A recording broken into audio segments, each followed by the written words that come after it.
Her nude body was found mutilated behind the Flagstaff Medical Center. Was she the victim of someone's psychosomatic breakdown? Or was she the victim of ritual Navajo witchcraft? I read through hundreds of pages of police reports and dozens of contemporary newspaper articles to find the answer.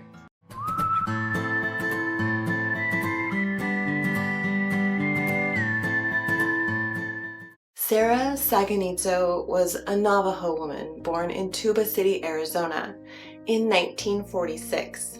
Tuba City is a small town within Navajo Nation, about 80 miles north of Flagstaff. Sarah was described as quiet and reserved, preferring to spend most of her time with her family. She was a doting mother to her young child. She didn't drink, she didn't do drugs, she rarely even socialized outside of her own family.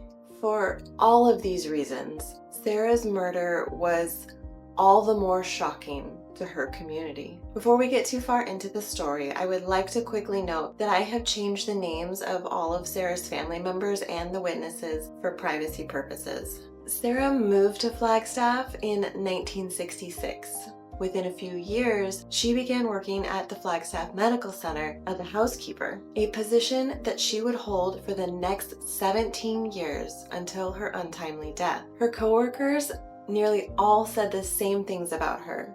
She was kind, she was very hardworking, and she kept to herself. In all of the years that she had worked at the hospital, she had never had any issues with anyone. That is, until a new supervisor of housekeeping started, Drew Howard. Drew Howard came to the hospital in early 1987 and immediately began implementing all sorts of new policies. He began laying off the Native American women in his employ, citing their poor English communication skills. I don't know if he was only targeting the Native American women, but I do know that he was targeting enough of this group in particular. Sarah expressed concern to another Native coworker that she may be next. It is pertinent to note, however, that Howard would go on to be sued for racial discrimination and breach of contract by another Native American woman whom he fired in 1986. Unfortunately for Sarah, Howard did lay her off in April of 1987. He set Sarah and another Native American employee up with an English learning program through Native Americans for Community Action. The plan was that the instructor and Howard together would decide when Sarah and Susie were ready to return to work. It took about 2 months, but it was decided in June of 1987 that they would be able to. I would like to add that Sarah was having to use all of her sick time in order to be paid during this period. That's not necessarily relevant to her murder, I just think it's shitty. On Wednesday, June 10th, Sarah had been visiting her brother Jason and his family in Bird Springs, Arizona, which is about 70 miles east of Flagstaff. Even in northern Arizona, June can mean some pretty warm evenings, so Sarah's niece wanted to sleep outside that night. Sarah wouldn't let her though. A man in a pickup had followed Sarah all the way from Flagstaff, and it had left her shaken, especially because that same man had been following her all around Flagstaff as well. When her niece asked Sarah what the man looked like, Sarah just broke down crying. The next morning, as Sarah was preparing to leave, Jason asked her to stop at the logging supply shop on Friday before work to retrieve the generator that he had dropped off for repair. He told Sarah just to leave it in the back of her pickup, and he would come up to the hospital that evening to get it. And then, just before Sarah left, she asked her niece to watch her as she drove off to make sure the man in the pickup was not following her. On Thursday, June 11, 1987, Sarah returned to work. However, her new supervisor wasn't done with his policy changes. Sarah and her coworker Susie would not be returning to work on their usual morning shift.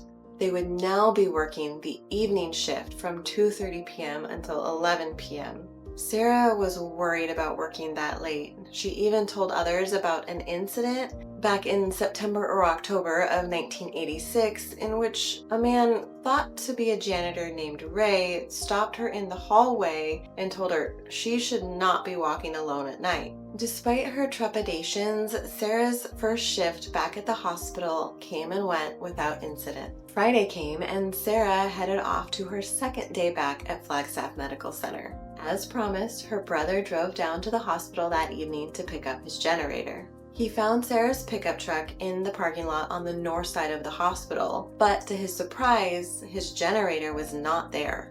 Jason made his way into the hospital and had Sarah paged. Upon meeting him, Sarah informed Jason that his generator hadn't been ready yet. Before returning to work though, Sarah gave her brother the keys to her house. He and his family would be staying with her that night and making the 70-mile trip home in the morning. Sarah said goodbye to her brother and let him know that she would head straight home after work. He could expect her just after 11 p.m. as she only lived about 3.5 miles from the hospital. Sarah resumed her work going about her usual duties. Around 8 p.m., Sarah, her coworker Susie, and another housekeeper, Fred, all went to clean the Flagstaff Medical Building, which confusingly was separate from and just north of the Flagstaff Medical Center. They completed their tasks around 10:30 p.m. and returned to the main hospital. About that time, Sarah and Susie took a quick coffee break. They spoke for just a few moments before parting ways. Around 10:50 p.m.,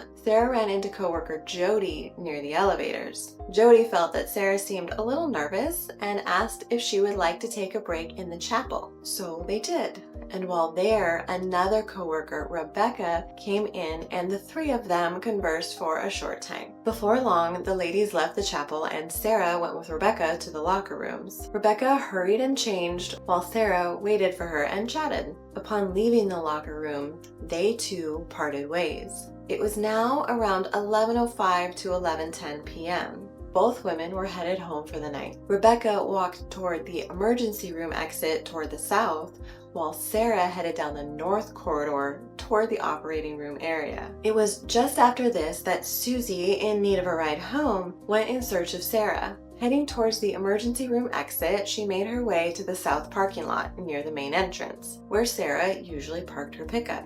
However, Sarah's truck wasn't there that night. Instead, it was parked behind the personnel building on the north side of the hospital. Susie waited anxiously for a few minutes, hoping Sarah would appear, but as she waited, an old car caught her attention as it turned into the hospital parking lot and headed toward the rear of the building.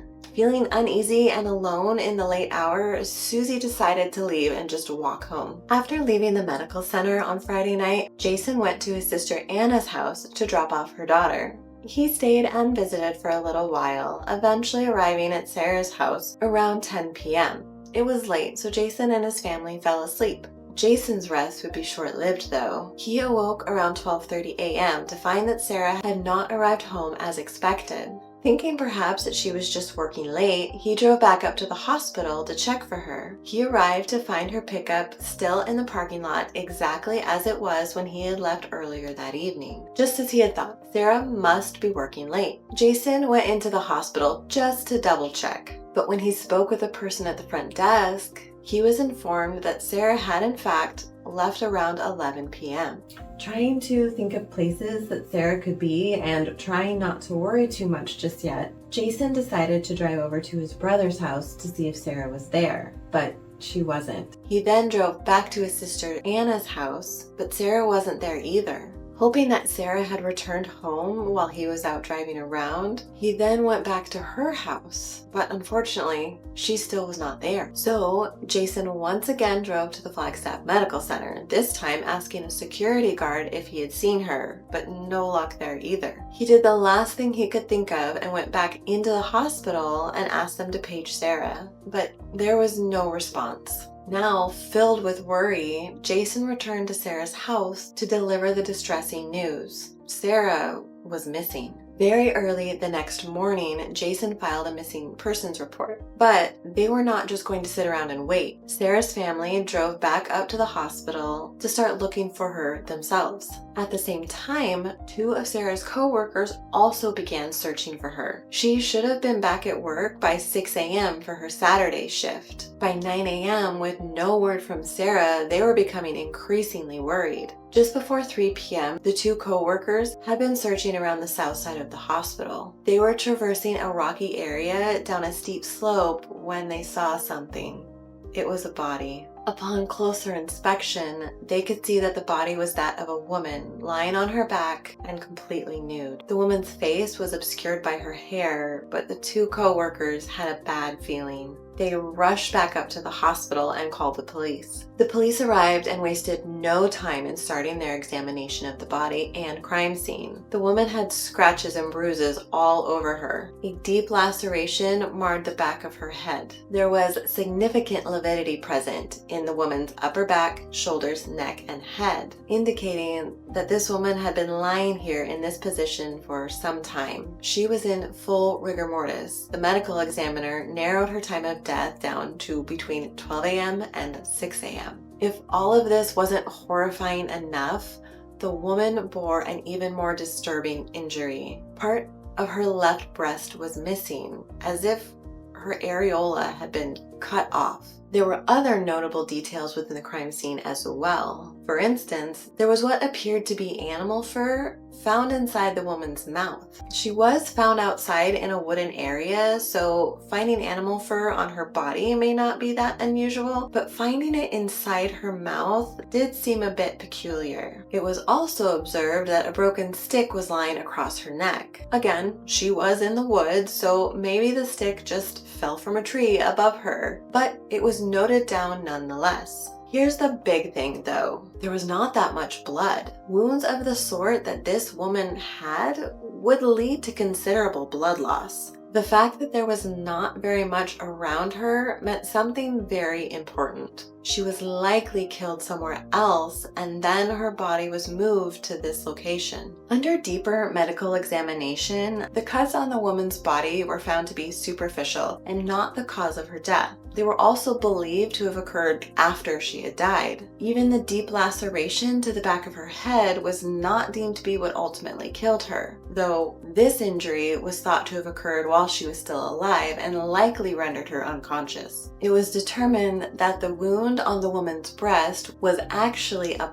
bite mark, and it too was believed to have been inflicted post-mortem. Ultimately, her cause of death was determined to be asphyxiation. The woman's blood was taken for type analysis, her body was searched for fingerprints but with negative results, and a mold of her breast wound was created to help investigators determine who or what caused it. While the body was being examined, other officers were scouring the hospital grounds, searching for any clues that might lead to this woman's killer. One detective found a drop of blood on the wall and another drop on the floor just inside the employee entrance of the hospital. In the restroom near the housekeeping locker room, another detective found bloody paper towels and a blood smear on the shower wall. This same detective was approached by a hospital employee who was currently residing in her motorhome, which was parked in the hospital's north parking lot. She stumbled upon some bloody paper towels in a bush just north of her home and thought it might be pertinent to the murdered woman. When the detective went to investigate, he also discovered a Safeway grocery bag with a cardboard container for a 6-pack of Miller Lite. Also in the bag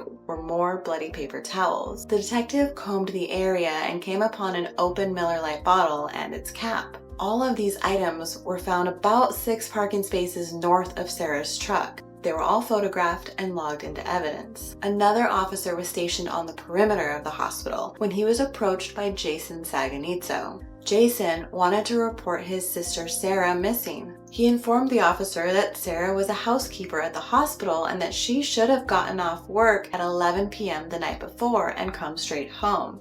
But she never made it. He then gave the officer a picture of Sarah. Jason did not know that at that very moment, detectives were just yards away, examining the body of a woman matching Sarah's description. Instead of receiving the help they were hoping for, Jason and his sister Anna were instead brought in to confirm the identity of the woman found behind the hospital. With a heavy heart, they verified that it was indeed their sister Sarah. Because she was found completely nude, the detectives needed Jason and Anna to describe what Sarah was last seen wearing. They told detectives that she was wearing her housekeeping uniform, a blue smock with a white collar, white pants, white shoes, and a white cloth purse. They added that Sarah also wore eyeglasses and hearing aids as she was hard of hearing. The detectives then set about asking all of the usual questions. What was Sarah like as a person? What were her habits? And was there anyone that they could think of that may have wanted to hurt Sarah? And it turned out that someone did come to mind. Neil Ward. Ward was the father of Sarah's 4-year-old child, though they were never married. Sarah's brother Jason gave detectives a description of Ward, stating that he was Navajo, in his mid-30s, about 5 foot 5 inches tall, and had a stocky build. Sarah's sister Anna filled in the detectives on Ward's history with Sarah. She told detectives that Sarah and Ward met in 1984. The report did not state how they met, but a number of people in Sarah's life indicated that her relationship with Ward was tumultuous, to say the least. Anna stated that when Ward drank, he was, quote, horrible and bad-tempered. After one particularly horrible fight, Sarah decided that she had finally had enough. She broke it off with Ward, ending their relationship less than a year after it had started. What Ward didn't know at the time of their breakup, though, was that Sarah was pregnant with his child. When he did find out, neither he nor his family had any interest in the baby or in helping Sarah. That is, until they found out Sarah was having a boy. Ward already had a few children of his own, but they were all girls, and Neil himself was the only boy out of his siblings. According to Sarah's sister, having a boy was very important in Navajo culture. Ward and his family suddenly wanted full custody of the baby. Ward's father even said they would, quote, follow up on Sarah about the child. Ward never did get custody, however, and Sarah's son stayed with her. After their breakup, Anna continued telling detectives that Sarah hadn't had contact with Ward for the last 3 years. In fact, this seemed to be the consensus among all of Sarah's siblings. Even Neil Ward's sister, Betty, said Sarah hadn't seen her brother in 3 or 4 years. She also assured detectives that after the breakup, there were no hard feelings between the two. But if that were the case, surely there wasn't reason to suspect him of murder, or was there? Sarah's sister-in-law, Sharon, revealed an entirely different story. Sharon told detectives that Sarah was very much still having problems with Ward, and that she was constantly afraid of him. So much so that Sarah had even visited a mental health counselor about it. Not only that, but Sarah had actually spoken to Ward more recently than 3 years prior. According to Sharon, as recently as 6 to 7 months before her murder, Sarah had loaned Ward $250, which would be just over $700 today. But Ward wanted more. He wanted another $500. Sarah refused to give him any more money, and Ward became angry. He threatened her. Sarah was terrified. To make matters even worse, Neil Ward's sisters used to work at the hospital, one of them in housekeeping with Sarah. They would always ask Sarah about her son and if they could see him. Sarah refused to let them, but about 6 months before her murder, Sarah had overheard one of them saying they wanted to take her son away from her. Knowing all of this, Ward certainly sounds like a suspect to me. But he wasn't the only one. There was another man from Sarah's past that made the suspect list. Frank Nakatane.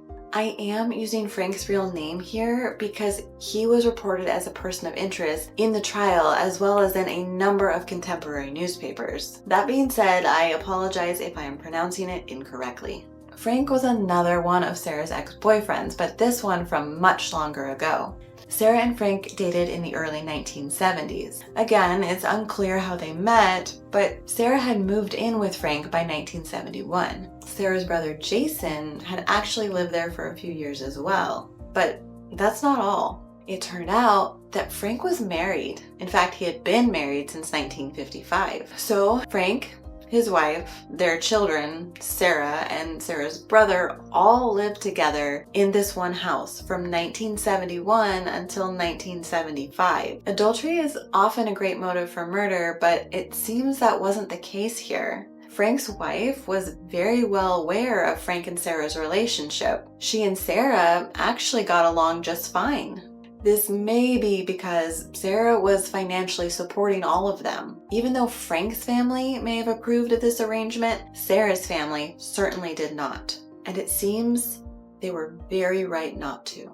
Everyone who knew Sarah and Frank would speak about how bad their relationship was, how they would fight, and how Frank would abuse her. He had a bad temper and would get physically violent with Sarah. Two of Sarah's co-workers told the police that Frank used to come to the hospital to harass Sarah, and they would have to hide her and chase him out of the hospital. It gets worse. Much worse. 4 different people told the police the following story. Sarah was riding with Frank in his pickup, and they were fighting because Sarah refused to make payments on said pickup. Frank became enraged. He beat Sarah and then forced her to take off all of her clothes. He shoved her out into the snow and drove off, leaving Sarah stranded and completely nude. Sarah eventually moved out of Frank's house and into her uncle's. Frank was angry about her leaving, but Sarah was finally free. Except she wasn't. It's never that easy. Sarah's co-worker told police that Frank had also come to Sarah asking for money as recently as September or October of 1986, just 9 months before her murder.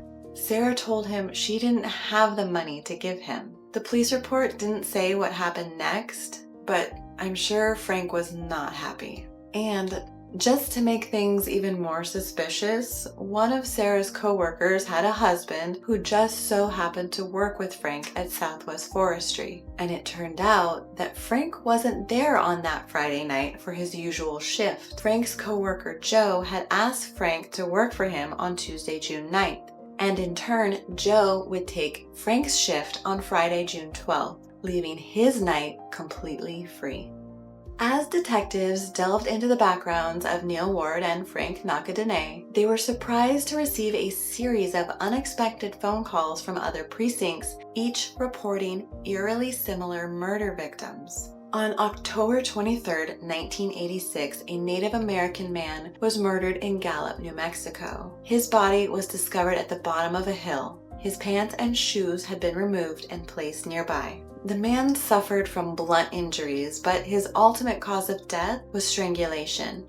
Adding to the mystery, he appeared to have a bite mark above his left breast. His murder was not solved. On March 11, 1987, in The Dalles, Oregon, a Native American woman was found murdered in her home. This woman was approximately 40 years old, 5 feet tall, and 150 pounds. Bearing an incredibly striking resemblance to Sarah's description. As with the Gallup case, this woman's cause of death was also strangulation, and she too appeared to have faint bite marks on her breast. But unlike the other case, this investigation did have a suspect. 4 actually. The case narrowed in on 4 Navajo men from New Mexico and Arizona, known to be employees of the Union Pacific Railroad. A 3rd case occurred in Colorado Springs. No specific date was given, but the detective implied that it was still actively under investigation. In this case, the body of a Caucasian woman in her mid-20s was found completely nude outside on the ground, just like Sarah. This woman had been beaten and strangled, and just like Sarah, her left breast appeared to have been bitten off. This woman was military personnel, but very little else was known about the circumstances of her murder. Lastly, there was a homicide in Fort Collins, Colorado, which had incredibly few details other than that the victim's left breast had also been cut off. Was it possible that all of these murders and Sarah's were connected? Maybe. It is certainly odd that all of the victims were strangled and one of their breasts either had bite marks or appeared to have been bitten off. That is an odd detail. Here is something else that's odd. All of the locations where these murders occurred fall right along a railway. The 4 suspects in the Gallup case all worked for the Union Pacific Railroad. In fact, so did Neil Ward. Now, am I suggesting that Ward and these other 4 men are some sort of group of train car hopping serial killers? Of course not. That would be irresponsible and unethical.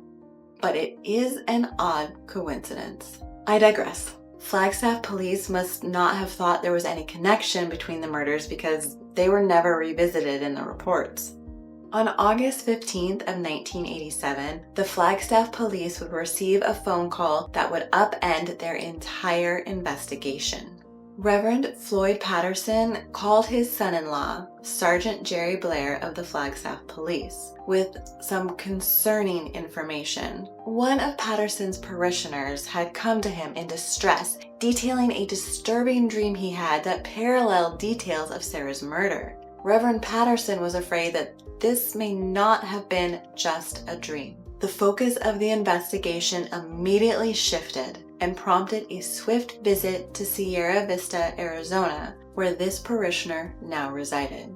The parishioner was a man named George Abney, a former professor at Northern Arizona University. Abney had gone to Reverend Patterson expressing that he was mentally unwell and he was struggling to separate reality from fantasy. Abney had dreamt that a woman was murdered behind the A.J. Bayless retail store, which in real life happened to be across the street from the Flagstaff Medical Center. Abney described the environment where her body was found as being steep and rocky. This detail piqued Sergeant Blair's attention, as it would not have been possible to know the terrain where Sarah's body was found by someone passing by on the street. One would have had to have been down the slope where she was. Abney became the new #1 suspect. But what about Neil Ward and Frank Nakadene, you might be wondering? Because if you're anything like me, you probably felt like they made pretty great suspects. Well, as I mentioned, Neil Ward worked for Union Pacific Railroad, and with one quick phone call to the Assistant Supervisor of Personnel Services, Flagstaff police determined that Ward was moving boxcars between La Grande, Oregon and Weiser, Idaho on June 12th. That put him way out of state at the time of the murder and cleared him as a suspect. As for Frank, he informed police that he had gotten off work about 2 a.m. on the morning of Friday, June 12th, and by 7 a.m. he was on his way home. Frank lived in The Gap, an unincorporated part of Navajo Nation, about 80 miles north of Flagstaff, immediately off Highway 89. From there, Frank picked up his wife and together they drove to Tuba City to visit Frank's mother-in-law. He and his wife spent the day there, returning home to The Gap about 11 p.m. Friday night. According to Frank, he did not return to Flagstaff until about 3:30 p.m. on Monday, June 15th. Frank's brother Bill corroborated his alibi, telling police that he had been with Frank and his family at a sweat ceremony in Tuba City. And with that, the investigators removed Frank from the suspect list as well. With the only other 2 suspects cleared of involvement, the sole focus shifted to George Abney. He was asked to come to the Flagstaff police station for an interview. Abney admitted to killing Sarah Saganitso. This is how police began the report of their interview with George Abney. The remainder of the interview went as follows.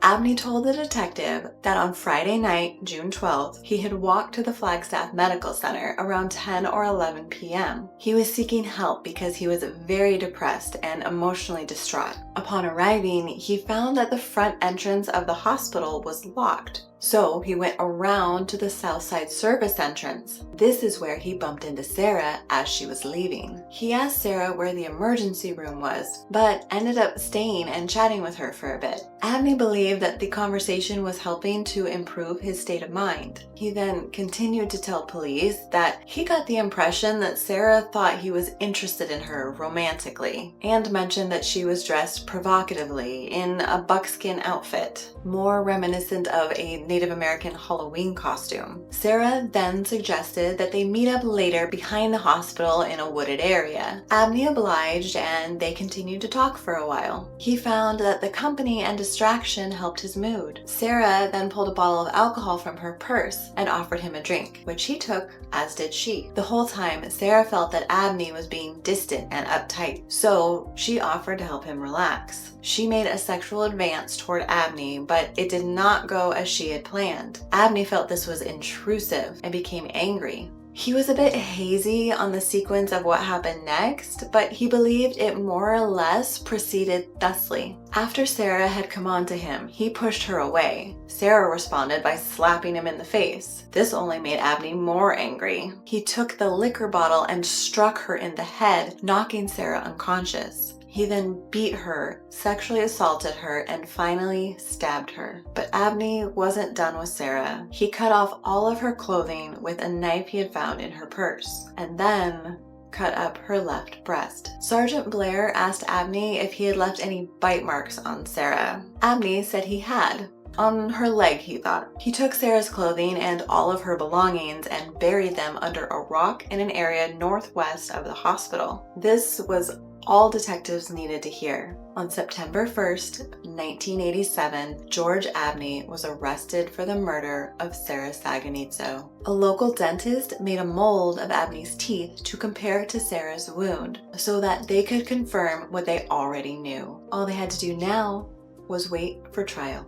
Now, I'd like to say case closed at this point, but you and I both know that is never the way these things go. 2 days later, on September 3rd, one of the detectives on Sarah's case received a call from the county jail. George Abney remembered more of that night and wanted to speak to someone urgently. He began by changing where he had buried Sarah's items. He said there may have been a rock involved, but, quote, "I believe I buried something under a water pipe in a ditch which was being filled in by bulldozers. This water pipe could be found by some apartment buildings," Abney assured him. The other piece that Abney wanted to amend was that he never sexually assaulted Sarah. He proceeded to recount the events of that night for a second time. It began the same as before. He was very depressed and emotionally distraught, so he walked to the hospital. The front doors were locked, so he walked around to the south side entrance, which is where he met Sarah as she was leaving. It should be noted that in this version, Abney revised his statement that Sarah was dressed provocatively. He now asserted that she was dressed appropriately for work. They briefly spoke. Abney told her he needed help. He proceeded to enter the hospital, going down the hallway and approaching a desk with one or maybe multiple nurses. He told them he was ill and would like to see a doctor. However, when they asked if he had insurance, he told them no, and he didn't have any money either. They said they could not help him. Abney then left the same way he came, but stopping in the restroom just inside the service entrance to rinse his face in cold water. As he walked back out into the hallway, he once again ran into Sarah. This time, she was coming back into the hospital. Sarah told Abney that she was going to go to Sportsman Bar across the street for a drink and asked if he would like to join her. Abney thought being around people might help improve his mood, so he agreed. They drove to the bar together in Sarah's truck, though Abney could not remember what kind of truck it was, nor the color of it, nor if it had a camper shell. When they got to the bar, however, Abney realized he had made a mistake. It was too crowded and too loud. He started to feel ill. He told Sarah he wanted to leave. Sarah thought she knew what would help. They went to a drive-through liquor store, bought a bottle of alcohol, and then Sarah mentioned that she knew of a wooded area behind the hospital where they could go to look at the city. Abney kept trying to tell Sarah that he didn't feel well, but she kept dismissing him, saying that he was just being uptight. So they went to the wooded area just south of the hospital. It actually sat just in between the hospital and the A.J. Bayless retail store. In this version, Abney also rescinded his previous statement about Sarah making sexual advances toward him. He said instead that they just sat together and she continued to talk for a while. Sarah showed Abney some things she had inside her purse, including a picture of her daughter, some jewelry that was sentimental to her, and a knife that her brother had given her. Sarah then walked over to Abney and began massaging his neck, telling him once again that he was just uptight. Abney did not want to be touched though, and asked her to stop. So Sarah asked him to massage her neck instead. He was trying to acquiesce, but he felt dizzy and disoriented. She asked him to tilt her head from side to side and forward and back. He was trying to do as she had asked, but all of a sudden, he blacked out. When he came to, he saw Sarah lying on the ground, her neck bent at an odd angle. Abney told the police, "I think I broke her neck." He was convinced that no one would believe it was an accident. He said he had wanted to take Sarah back up to the hospital, but he couldn't carry her. Abney couldn't remember how he had removed Sarah's clothing or even that he had removed her glasses. And yet he claimed he took her clothing, jewelry, and purse so he could bury them.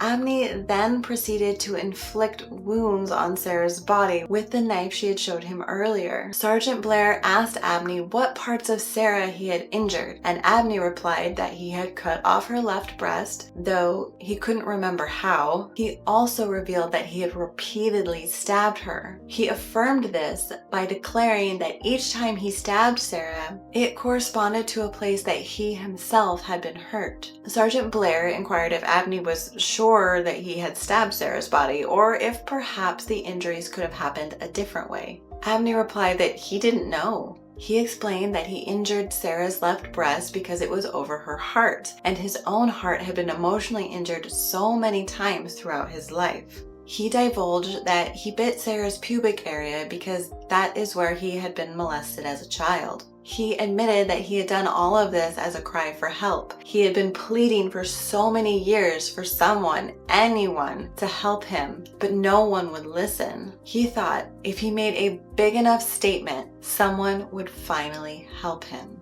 Abney continued his account of that night, telling Sergeant Blair that he returned to the hospital, revisiting the same restroom he had before, this time to shower, though he cannot remember if he had blood on him or not. When he finished, he left the hospital to go bury Sarah's belongings. He disclosed that he had buried them in a trench northeast of the hospital near a drain pipe. After doing all of this, Abney was feeling very disoriented and just wanted to lie down. He walked through town and headed home. Following the interview with Sergeant Blair, George Abney was returned to the jail. On September 10th, 1987, a grand jury indicted George Abney for first-degree murder.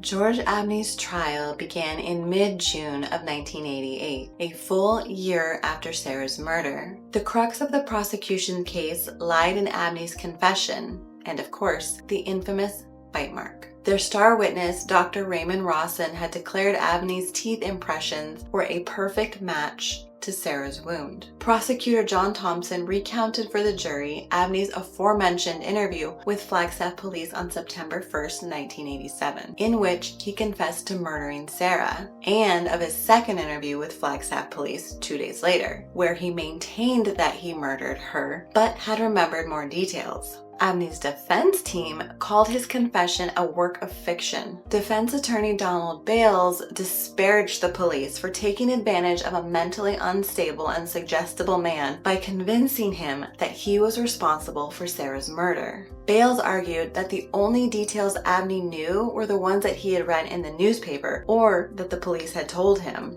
The rest he was making up, and frankly, doing so quite poorly. The prosecution was not rattled though. After all, they had physical evidence on their side. They had the bite mark. Forensic dentist Dr. Raymond Rawson compared the bite mark on Sarah to the dental impressions of Abney's teeth. He declared them a perfect match and stated definitively that no one else could have done it. He pointed to the arch in Abney's teeth, showing how it perfectly aligned with the wound. Rawson further illustrated how the protrusions of skin tissue in Sarah's wound distinctly corresponded to gaps in George Abney's teeth. To further solidify their claims, the prosecution brought in a second forensic dentist, Dr. Stephen Smith, who corroborated Dr. Rawson's findings. Defense attorneys, however, did not agree. In fact, they didn't even agree that the wound on Sarah was a bite wound at all. Their own forensic dentist, Dr. Homer Campbell, believed that the wound was created by a knife,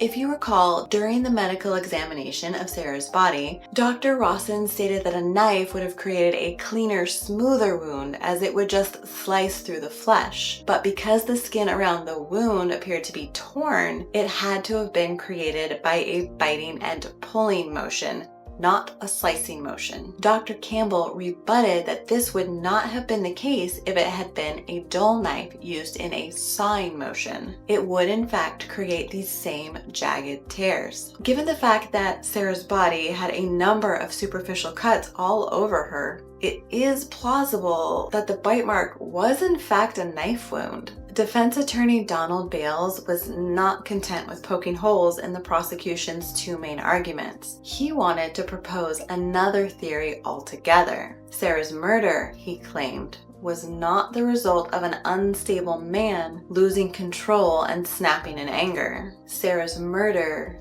was an act of ritual witchcraft. Bales enlisted two expert witnesses to substantiate this rather unconventional claim: medicine man William King and Dr. Barr Tolkien, an American folklorist known for his research into Native American culture. Both King and Tolkien contended that the crime scene was not the haphazard result of a chaotic attack, but rather the precise design of a carefully orchestrated, ritualistic killing. Before I get into this part, I just want to note that I am certainly no expert in Navajo culture or beliefs. The following is not me making assumptions about what I think the Navajo believe. I am simply sharing exactly what was said during the trial so you know what information the jury was given. With that, I could not find Medicine Man King's full testimony, but he did raise concern about what appeared to be a small pile of dirt and grass found right beside Sarah's truck. The police report noted this as soil like you would find in a common potted plant. King insisted it was something much more nefarious: grave grass, as in grass pulled from a cemetery site. King warned that Navajo witches use grave grass to foretell death of people or to cast a spell of death on people. Dr. Tolkien agreed, adding that it is common for witches to intimidate families of victims by leaving a signature. Similarly, Tolkien noted that the animal hairs found in Sarah's mouth were placed there intentionally as a sort of calling card. Tolkien continued his testimony, going to great lengths to impress upon the jury the significance of the crime scene. He began his observation by noting that the stick found across Sarah did not fall there by happenstance. Rather, it was purposefully positioned across her neck to symbolize cutting off her breath. Even more alarming, the stick was broken. From the Arizona Daily Sun newspaper, Tolkien testified that a typical account of witchcraft murder is that breaking a stick while uttering a Navajo's war name is associated with ritual slaying. Tolkien proceeded to point out the laceration just to the side of Sarah's breast wound.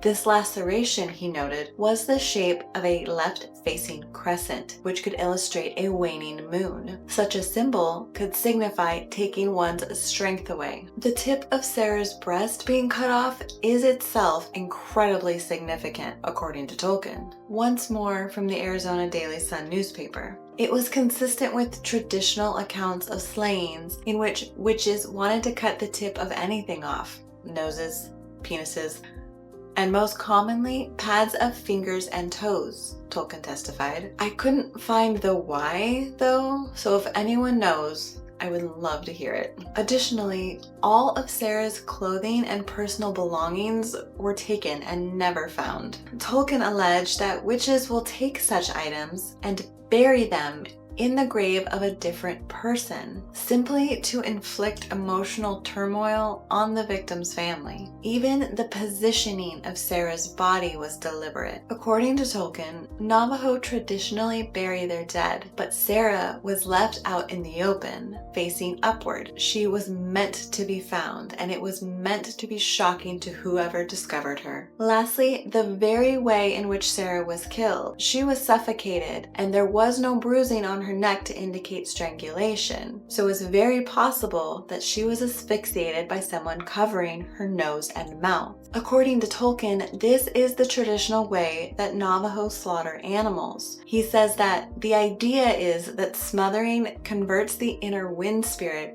into something else. In King's and Tolkien's opinion, this so-called constellation of suspicious circumstances all point to one thing: an evil witch with the ability to shapeshift into a common animal, allowing them to carry out heinous attacks without being identified. In other words, a skinwalker. But who could even possess such power? And why would they attack Sarah? Defense attorney Bales could think of someone. Sarah's ex-boyfriend, Frank Nakadene. Frank was Navajo, and one that Sarah's friends and family believed practiced such witchcraft. Prosecutor John Thompson altogether dismissed the notion that Frank may have been the real killer, reminding the jury that Frank had a solid alibi. Besides, he hadn't even associated with Sarah in 12 years. According to defense attorney Bales, Frank's alibi was actually not solid at all. In his interview, Frank informed police that he had been in Tuba City for a Navajo sweat ceremony all night on the night of Sarah's murder. Frank's wife, brother, and mother-in-law confirmed as much. But there's a pretty significant complication with this story. Medicine man William King himself led those sweat ceremonies, and he was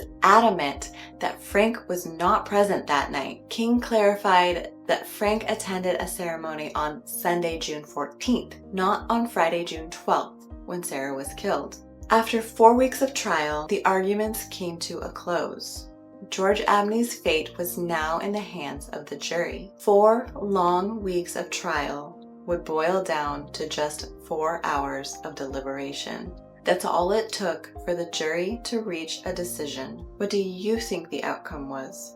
Before I reveal the jury's decision, I'd like to take a moment to examine Abney's confession so you can decide for yourself. If you remember, Abney's involvement in this case began when he had called his minister to share a troubling dream he'd had about a woman being killed behind a hospital. The minister believed Abney was recounting events that had actually happened. But Abney's dream was not of himself killing a Navajo woman. His dream was of a Mexican man killing a Mexican woman. And more importantly, Abney had had this dream a full 1.5 years before Sarah was murdered.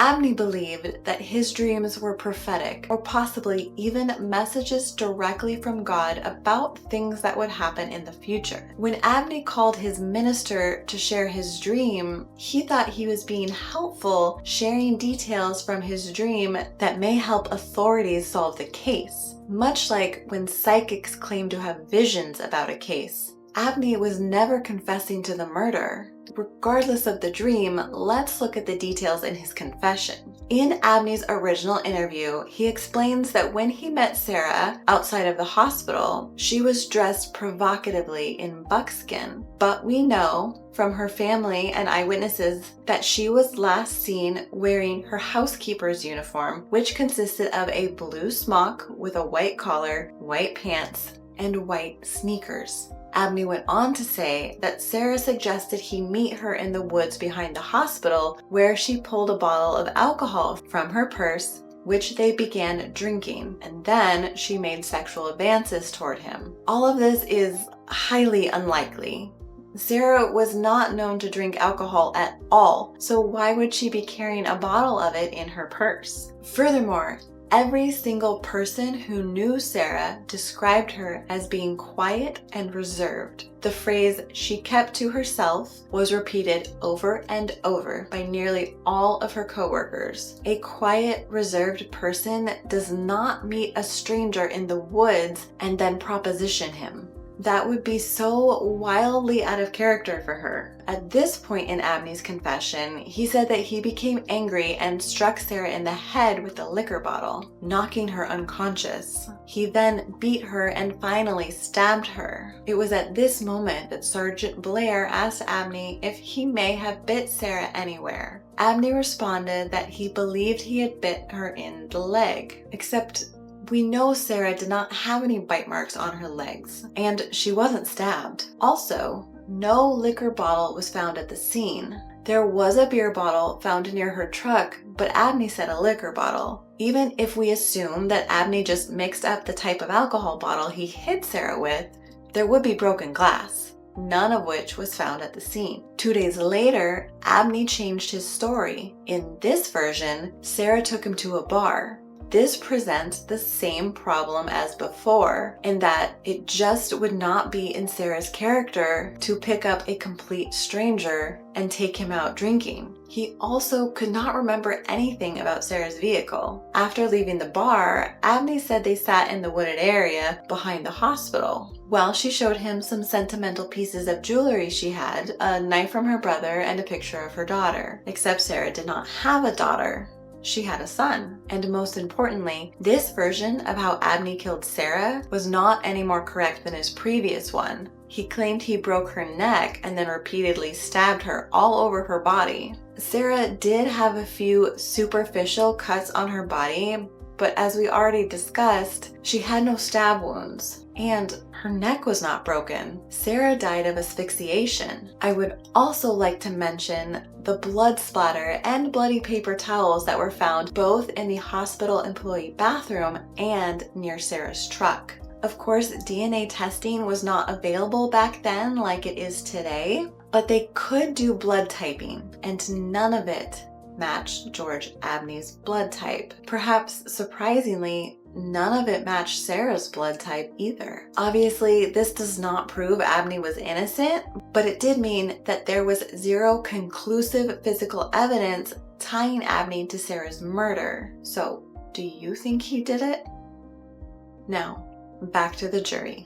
All of these discrepancies, Abney's inconsistent and ever-changing stories, the possibility that his confession was coerced, the bite mark that may not have even been a bite mark, and the existence of another plausible suspect were enough to create reasonable doubt in the minds of the jury. On Tuesday, July 19th, 1988, George Abney was acquitted.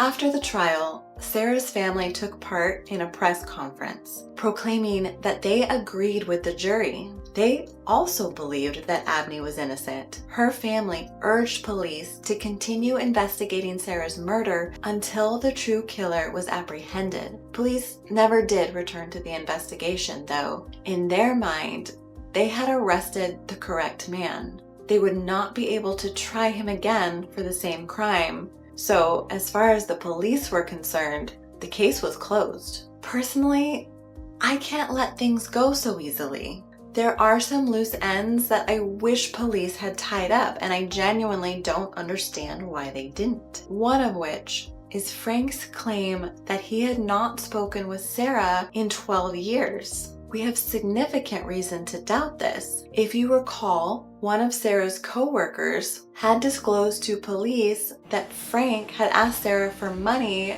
just 9 months before her murder. So why did the police not press Frank about that? And then the most glaring lack of police work being that they never interviewed medicine man William King, who they knew refuted Frank Nakadene's alibi. Even when Sarah's sister brought the discrepancy to the detectives' attention during their initial investigation, they took the word of Frank's wife, brother, and mother-in-law, which also doesn't make sense to me because Frank told the detectives after work on the morning of Friday, June 12, he drove to his home in the Gap, picked up his wife, and together went to Tuba City to visit his mother-in-law at her home. The police report indicated that Frank and his wife spent the day there and left around 10 p.m., arriving back at their home in the Gap around 11 p.m., at which point they both went to sleep. But here's the rub. Detectives went to the mother-in-law's home and spoke to 2 other people who also resided there. One of them told detectives that he had been home all day Friday and neither the mother-in-law, nor Frank, nor his wife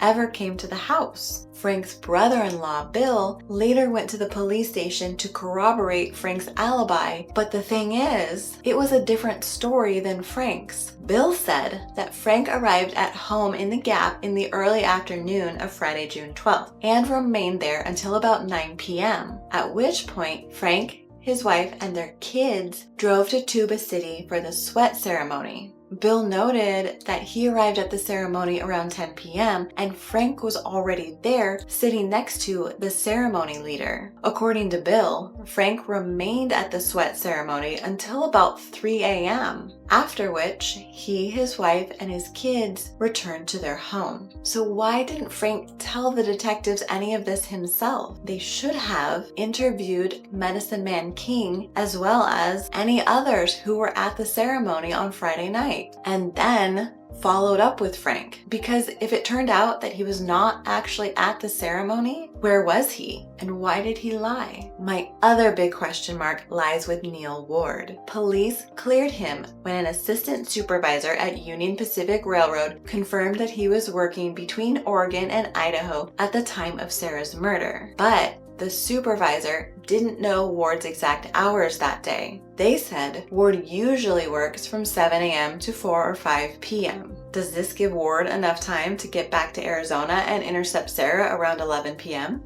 If he flies.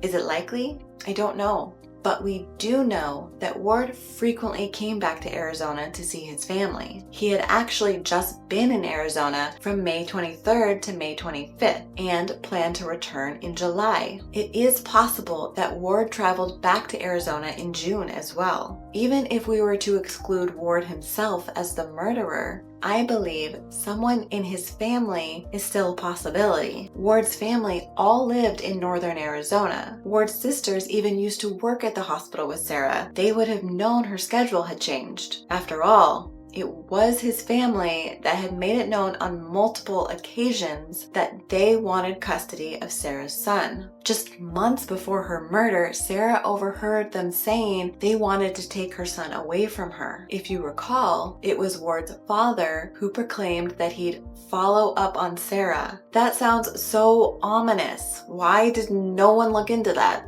And then there are just a couple other things that I would like cleared up. When police were interviewing residents of the mobile home park where Sarah lived, many of them mentioned seeing one, sometimes two, blue Ford pickups in Sarah's driveway. One resident specified one of these pickups as being a blue 1979 Ford pickup, which is one of the vehicles that Neil Ward was believed to have had. Another resident mentioned a blue Toyota with a king cab. Some residents thought perhaps one of the blue pickups belonged to one of Sarah's family members. And as it turns out, two of her brothers were known to drive blue pickups, so it should have been easy enough to verify which truck belonged to whom. And yet, there is no mention of it happening in the reports. But here's the big one. One particular resident told detectives on the Wednesday before Sarah's death, her mother saw a red or wine-colored pickup in the mobile home park with a Native American male sitting in it for an extended period of time, and he appeared to be watching the area. The police report noted that they would have to return to speak to the mother, but it was never addressed again. Even more concerning, Sarah's neighbor notified police that 6 days prior to Sarah's murder, an unknown man came out of Sarah's home arguing with her. The unknown man yelled, "You don't give a damn. All you think about is yourself." The neighbor told investigators that she didn't recognize this man as being one of Sarah's family members that usually comes to Sarah's house. She had never seen him before.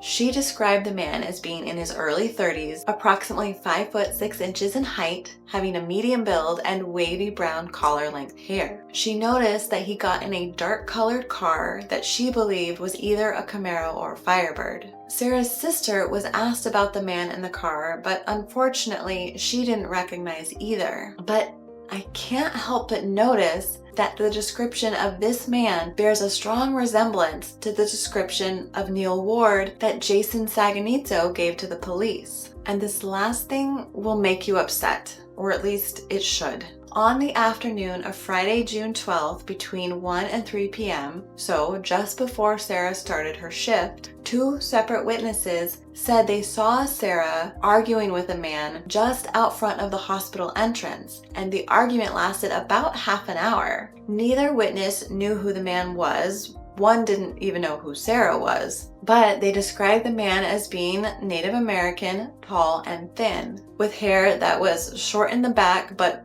full in the front. And that's it. That's all we know about that incident. It was never mentioned again in the police report. So Sarah and this man were out in front of a busy hospital arguing for about 30 minutes, and police couldn't find anyone else who saw it happen? Okay, I lied. I have one more thing to make you mad. Remember how I said that Sarah told her niece a man in a pickup had been following her around Flagstaff and then followed her all the way to Bird Springs? And remember how Sarah asked that niece to watch her as she left Bird Springs in case that man followed her again?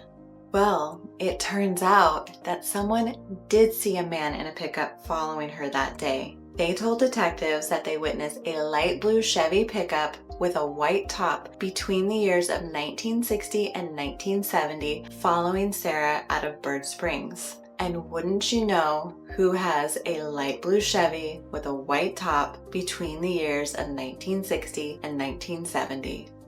Good old Frank. I'm not saying he did it. I'm just saying it's an odd coincidence. That's gonna do it for this episode of AZ Unveiled. Thank you so much for watching and staying through the end. I know this was a long episode, but I would love to hear your thoughts on it. Who do you think murdered Sarah? Let me know in the comments below. And if there are any other Arizona cases you'd like to hear about, let me know in the comments. And before you go, if it's not too much trouble, please hit that like and subscribe button. It helps the channel grow so I can keep making more videos for you. As always, I'm Emily, and this is AZ Unveiled. I'll see you next time.